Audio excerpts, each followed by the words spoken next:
Hi guys, Marudai here. Welcome. If you're planning on tackling traditional Japanese style Kumihimo, then you're going to need a Marudai. The Marudai is essentially a stand used to do your Kumihimo braiding.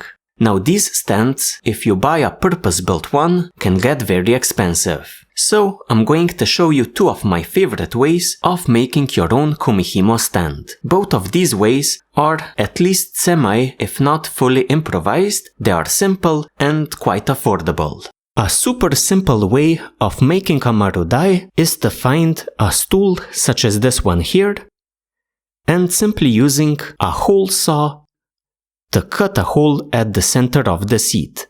You can find a stool such as this one here in many furniture shops, IKEA, Walmart, things like that. The cost should be about 20 to 40 bucks.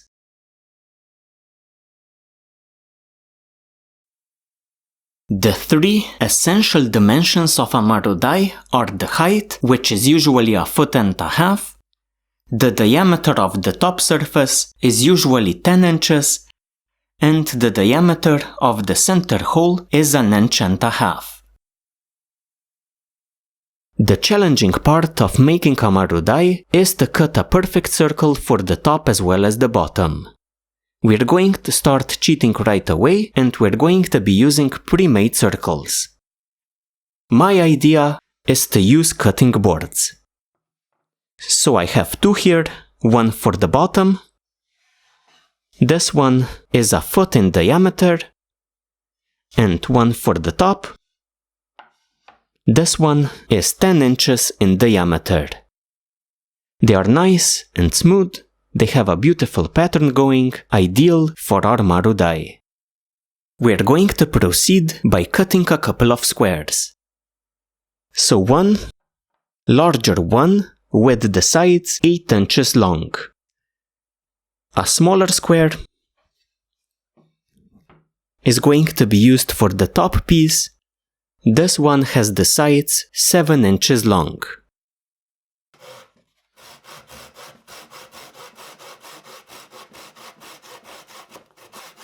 To connect the top and the bottom, we're going to be using dowel rods. In my case, they are 1 inch in diameter, and you're going to need enough material to cut 4 pieces, each about 1.5 feet long. If we want to get our pieces of dowel rod to exactly the same length, plus to get nice 90-degree cuts, we can use this little jig here. So 2 pieces of wood of exactly the same height. One has a hole drilled through of the same diameter that we have in our dowel rods, so in my case 1 inch. The second piece has the same diameter hole, but this time not drilled through completely. Our jig is going to work like this. First, we clamp down the 2 pieces of wood a fixed distance apart, in our case about 1.5 feet. Then, feed your dowel rod through the fully drilled hole into the not fully drilled hole, fixing your dowel rod in place.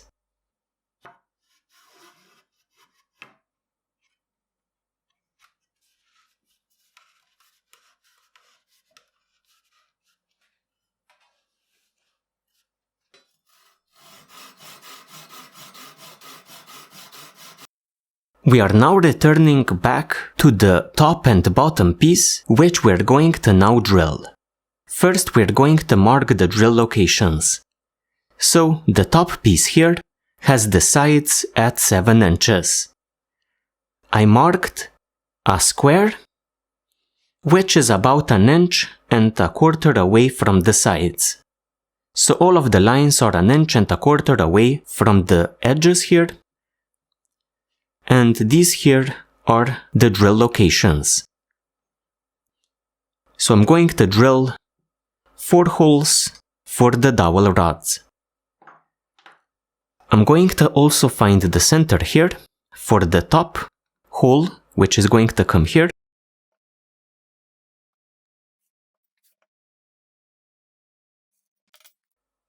So this is the center hole, which is going to be about 1.5 inches in diameter. To transfer this seam square onto the bottom piece, we center these two squares here. So this distance is the same as this one here.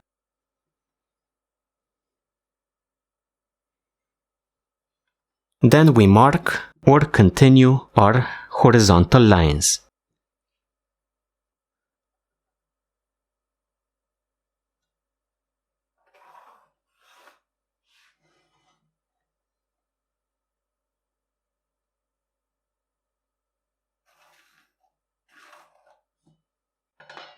We do the same thing with the vertical lines. Just to make things a bit easier, I'm going to set them like this.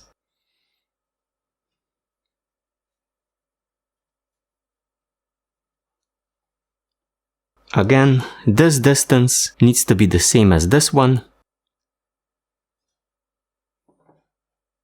Then mark the remaining two lines.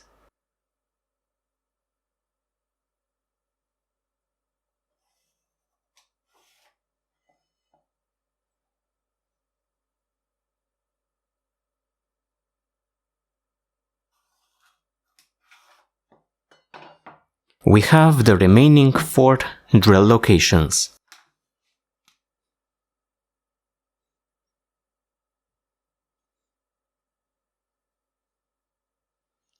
We're now going to drill the holes, in my case, 1 inch in diameter.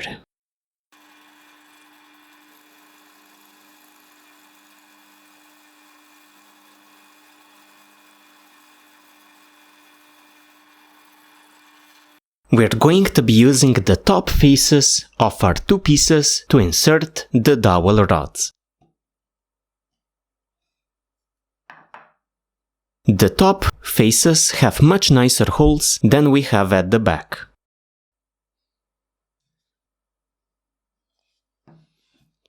Clean everything off except for the center marking on the top piece.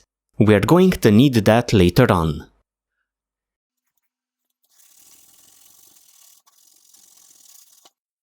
Our squares are now ready to be glued onto our circles, so the cutting boards.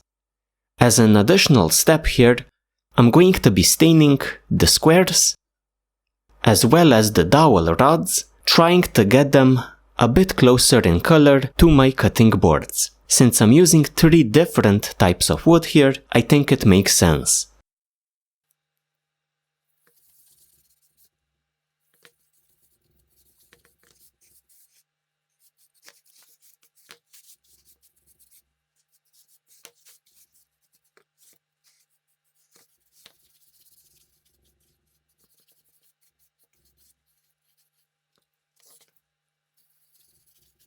I'm now gluing the squares onto the cutting boards.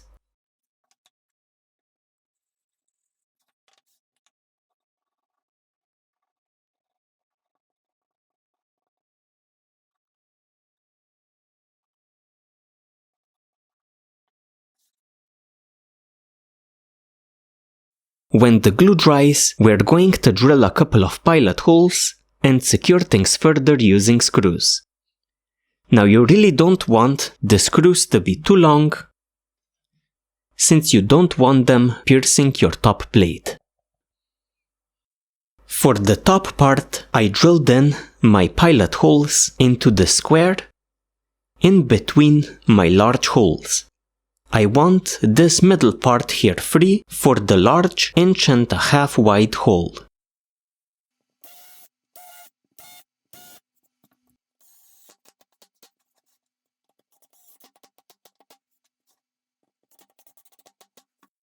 For the bottom part, I'm not going to be placing my screws onto the square, since the screws would be too visible. Instead, I'm going to be placing them bottom up. So I'm going to drill my holes here onto the bottom plate. To make the screws line up nicely, I'm going to take a compass, set it at about 2 inches. Make sure that I'm not going to hit any of the holes. Then I'm going to find the approximate center of my circle here.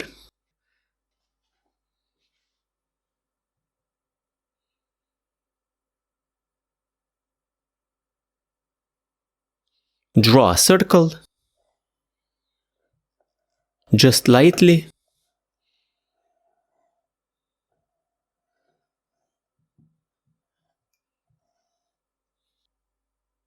Then mark 4 points by using 2 lines at 90 degrees.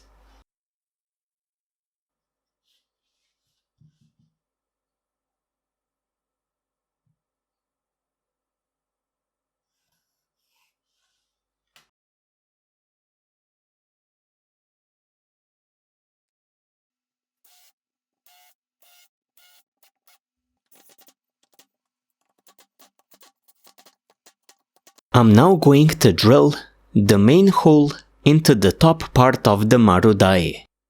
I left a center marking in the square. After drilling a hole at the center of the square, going through and through, you're going to find the center position in your top surface. Now drill a hole 1.5 inches in diameter.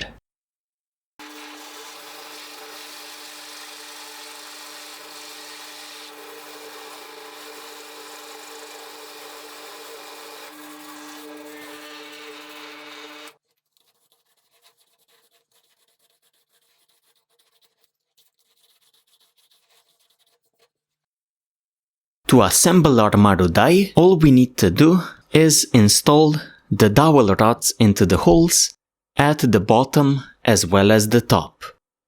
Now, I have an excellent snug fit here between the holes and the dowel rods. Now, just to prevent my wood from splitting, I'm going to shave down this first part here, both at the bottom as well as the top.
So guys, after a bit of work, we have a nice looking, affordable, easy to make Marudai. Thank you very much for joining me today, and I hope to see you in my future videos as well.